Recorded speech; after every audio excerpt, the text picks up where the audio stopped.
Hey guys, this is Varun from Mr. Phone, and today we have the Mobiistar X1 notch in the house. We've already seen the unboxing, so let's get down to the first impressions of the device. The moment that we unboxed the device, all of us in the office had mixed opinions about it. You see, a lot of us found it too flashy. I found it kind of unique because it sets it apart from the herd that is like the budget smartphones. It is available in two other variants, although I find that the gradient shine finish should be the most attractive one. One more thing that I would like to point out is that the display on the device is pretty dull. I mean, it's just a 720p display. There's not a lot of PPI on here, and you can see pixelation all around the device. The content does not look that good. The color temperature isn't that well balanced, and there is hardly any color accuracy in there. Coming on to the front, you see that there is a big notch and a very big chin. Like, I'm using the device and the notch is covering practically almost 70% of the screen. So I don't see any point of having a notch rather than, actually putting it there just for the trend of it. The same goes for the chin, but I mean, you can't expect a device at this price to remove the chin. The notch is very poorly optimized. I'm going to try and show it in the camera.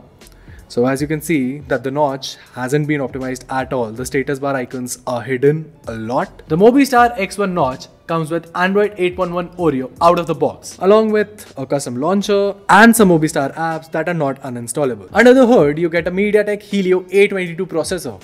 As for storage variants, you get two variants. There's a 2GB with 16GB storage variant and a 3GB 32GB variant that we have with us. To unlock the device, you get the fingerprint scanner at the back, as well as a face unlock mechanism.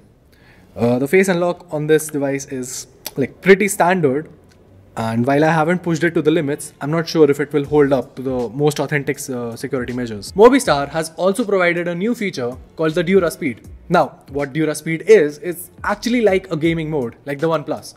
So what it does is, it actually boosts the current running app and minimizes the memory usage of the background apps. Another interesting feature of the Mobiistar X1 notch is that it comes with a non-hybrid slot and offers dual SIM dual VoLTE, so that you can use both SIMs along with a microSD card slot, so you won't be missing out on anything. Mobiistar has been betting big on the selfie camera of the device thanks to the 13 megapixel AI camera on here. I've taken a few camera samples with the device and you can take a look for your own liking.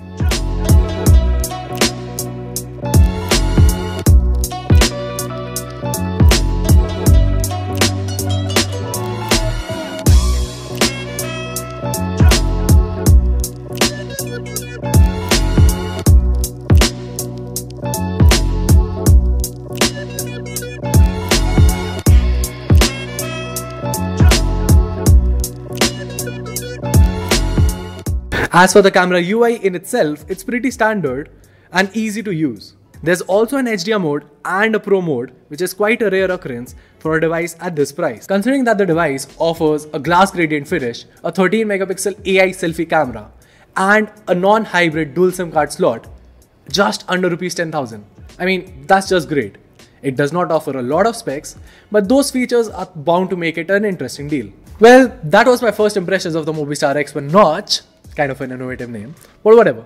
What do you think about the device? Do you think that you like it, or maybe you'll just go for the Redmis or the Asus Zenfones. Let us know in the comments below. Also, make sure to hit the subscribe icon and hit the bell icon if you haven't already to stay tuned to all of Mr. Phone's videos. Until next time, see ya!